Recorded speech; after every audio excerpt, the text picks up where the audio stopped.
Well, hey families, this is Jeff, and I'm here with a Continue the Journey activity for you this week. I love these activities. They're so fun. This one's going to be particularly fun and a little bit yummy. And I love them because they're really designed to help you as you help your child find Jesus and fall in love with him and learn to follow him all throughout the week from your own homes. And so we're going to call this activity Use What You Got. And you're going to need just a couple of materials for this, and probably the easiest, simplest, and yummiest way to do this is just to have the materials on hand to make chocolate chip cookies, or the cookie du jour in your house. In our house, it tends to be chocolate chip. All right, so this week in our daily snack experiences for kids, our daily YouTube show, we're learning another key to extreme lives for God. And that key is that disciples of Jesus use their gifts to help others. And we're talking to kids about their gifts and talents and ability being given to them by God, not just for them and their own reasons, but to help others. It really actually kind of piggybacks on what Mark talked about this week with finances, using our finances as a conduit where God pours into us and we pour out into others instead of as keeping them in a bucket that we grab onto. We're talking about gifts and talents and abilities really the same way with kids this week.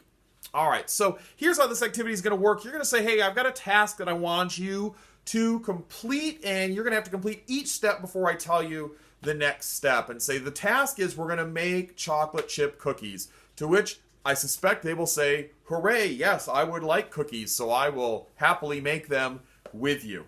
All right, and then go through the steps, but in each step, hold something back that your child's going to need. You're going to need a bowl to put that flour in. Oh, you're going to need the eggs to actually put into it. Oh, you're going to need the mixer to mix that with. Oh, you're going to need the pan to put those on. Hold back one item for each step. So you're going to tell them that first step, or are you going to... Actually, I don't really know how to make chocolate chip cookies, I'll be honest, but you're going to measure out the flour and put it in a bowl. Oh, you're going to need the measuring cup. Let me get that for you. And once they complete that step, go on to the next step. I won't pretend I know what the next steps are in cookie making. Actually, my middle schooler makes all of the cookies in our house. My role is simply to say, good job, Hadassah, and to eat them. So but go through those steps and provide what your child needs for each step. And when you're all done, you're eating some cookies together, ask them a few debriefing questions. Say, hey, every time I completed you completed a task that I gave you, I told you to do something else. Did you have everything that you needed at the beginning of the activity? And of course, they're going to say, no, you had to get me something for each step of the way. And they're going to say, well, what happened when you needed something? And they're going to say, I just told you, you gave it to me. And then you say, did you ever not have what you needed to complete your task? And say, no, you gave me everything I needed. And then say, well, what do you think would have happened if you had not finished the very first thing that I told you to do? Let's say that's putting flour in a bowl. What would have happened? The obvious answer is that we wouldn't have any cookies to eat. If you don't start with the first step and complete it, you're not going to be able to go on to the additional steps.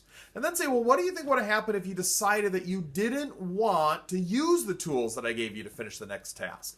What if they're supposed to measure out flour in a bowl and you give them the cup to do that and they say, I don't want to use the cup to do that. I want to wear it as a hat or whatever goofy thing. And the obvious answer is, well, we wouldn't be able to complete the task. And say, well, when you completed the task I gave you a new task, and I also gave you a new tool to complete that task. And say, this is just like what God does with us. When we use the gift God gives us and the way that he designed us to use it, he'll give us more gifts and he'll keep giving us more tasks to help care for others, pour our lives into others, care for our world, share the good news, help others, all of those kinds of things. When we use the gifts and talents and abilities the way that God has designed us to use it, he will give us more gifts and talents and abilities, and he will give us more responsibility to serve others in our world. It's a pretty cool system that God has designed us to live out. So I hope this helps your kids see that the gifts and talents and abilities that they have were given to them by God, but for a purpose, to serve others with. And if they do a good job and are faithful in that God will continue to pour more and more into their lives with the idea that they're going to use what they have to pour into the lives of others. And this is, I think, something we all want for our kids. We want our kids to grow up to be kind, compassionate, helping human beings. So who would have thought just making a batch of cookies could help lead them on their journey to do just that. Can't wait to see you guys again soon. Love you guys. Bye-bye.